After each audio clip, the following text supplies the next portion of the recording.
Welcome back, you guys. So tonight we're going to be working on part 2 of our laser M&P 40 build.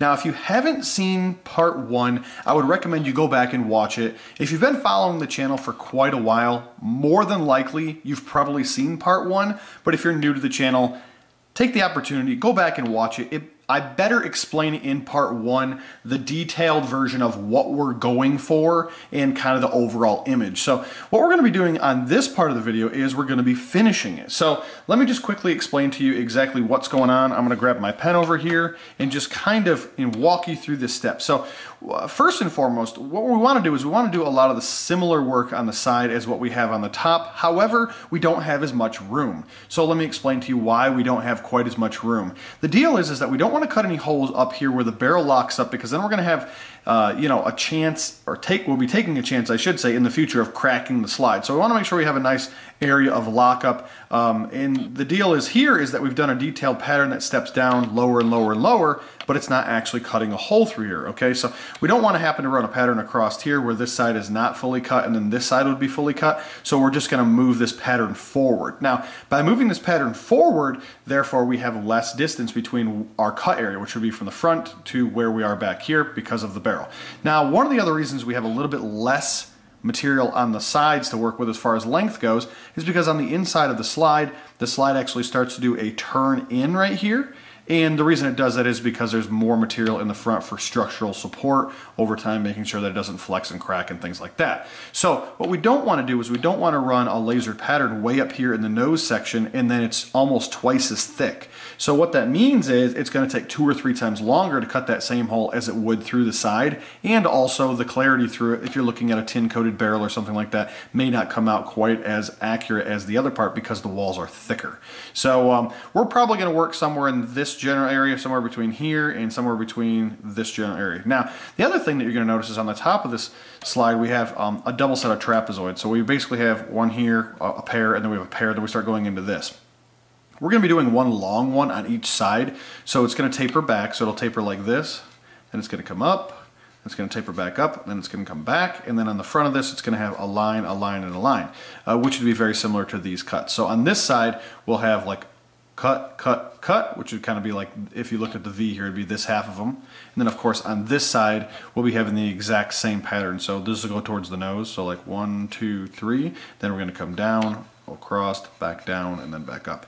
Guys, don't judge me with my pen work skills, because I'm a little bit better with CAD. Not a lot, but a little bit better. So don't be judging me on my my pen skills. Guys, let's go take this over to the laser. Let's finish up both of the sides here. We'll do a little bit of sandblasting, bring it back. Let's see exactly what we turned out.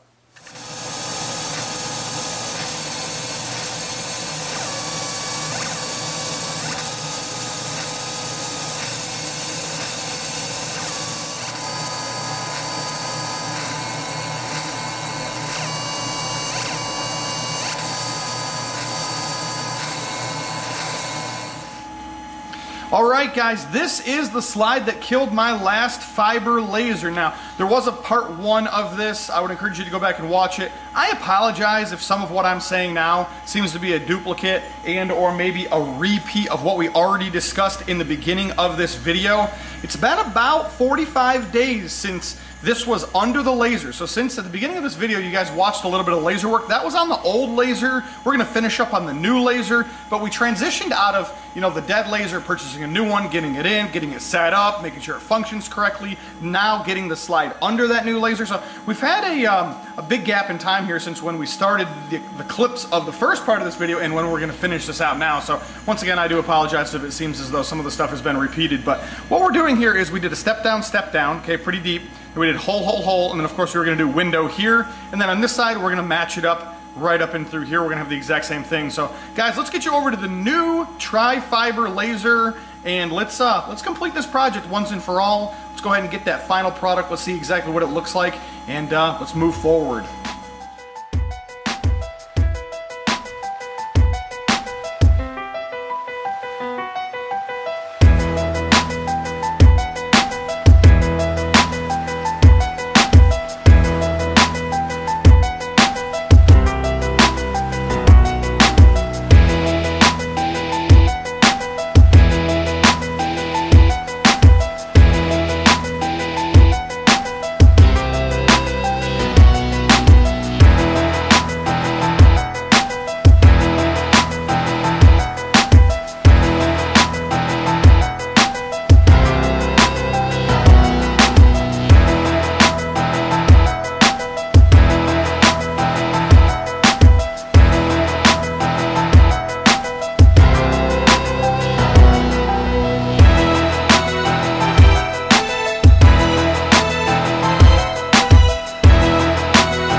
Alright guys, well this has been a long time coming. This is one of the oldest projects that I've still had here.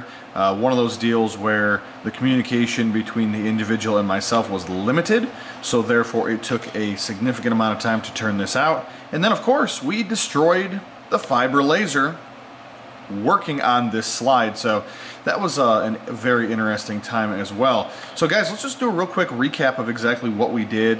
If you haven't gone back and watched the first one, go back and watch the first one. I'll tag the first half of this video or the first part of this project at the end. So if for some reason you haven't seen it, you can go back and watch it. A lot of what you're looking at in here is kind of obviously what we go over in the first one, except you kind of get the understanding of what we're doing in the first video. We discuss it just a little bit better. But shave the sides down on both sides, right? Got rid of the factory text that was here. In the first part of this video, we went ahead and did the top. So this is progressively deeper. Deep, deep, deep, deep, deep. Hole, hole, hole. Then of course we get holes. And then of course we worked on the sides in this video. So we started with this side. We got this one done.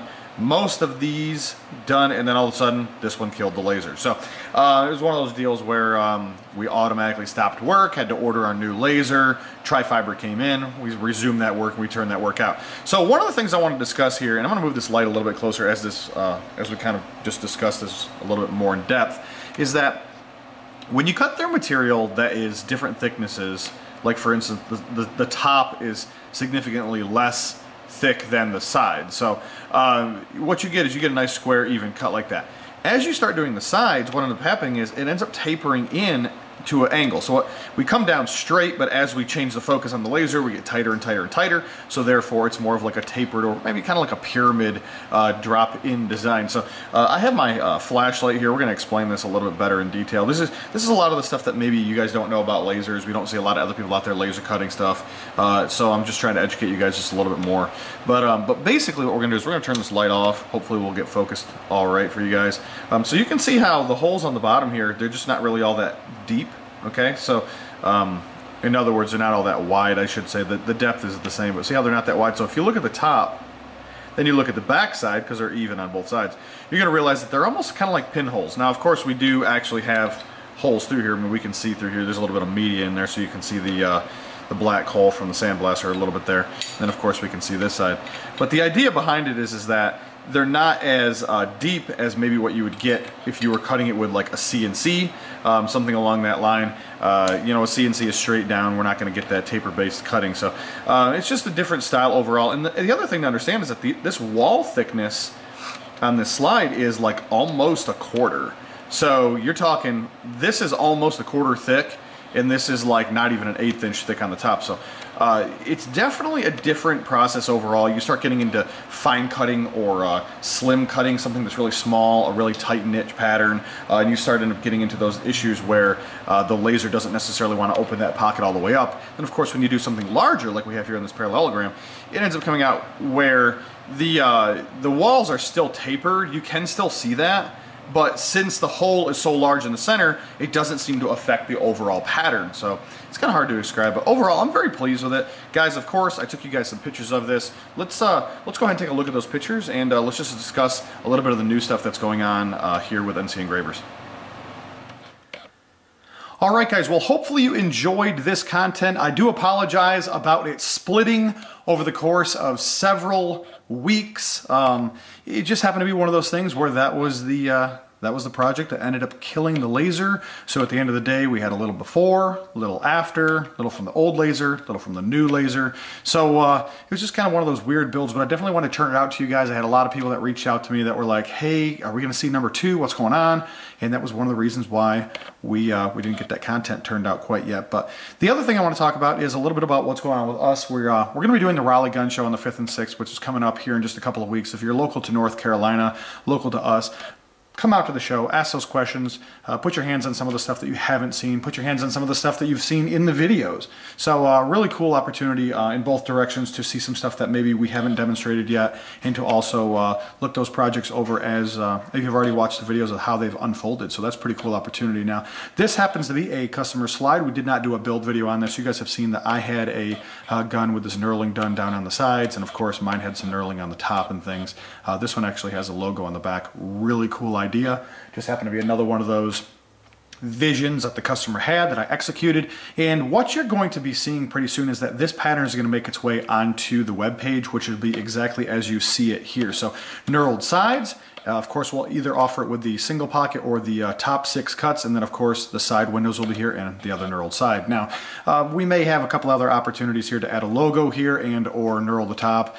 Those are things that you can discuss with me as you go through the process of figuring out exactly what you want. So one of the things I just want to say about the webpage is we've really been lacking on adding the items to the webpage, and one of the reasons for that is because everybody that reaches out to me seems to want something just slightly different. Now, I've told you guys that before in the past. I'm not one of these companies that sells 10 patterns. You just choose one of those 10 and that's exactly what we do. I let you actually choose what you want, and if it seems to be a logical and feasible design, we'll do it. So if it's something that you've seen on one of my other guns, maybe something that you've seen in a different video altogether, you know, feel free to reach out and ask. Is that something that we can do on mine?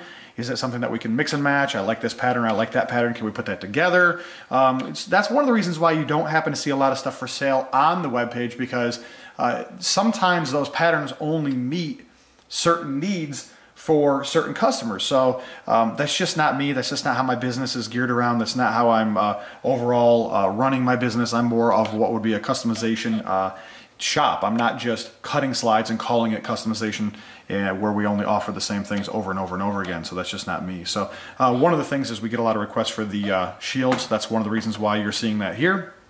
We also get a lot of requests for the CZP-10s. So this is one of the things that you will see on the webpage very soon, which is the RMR. We're only offering this on a Trijicon, but we are going to start posting this on here. I do a lot of these every month.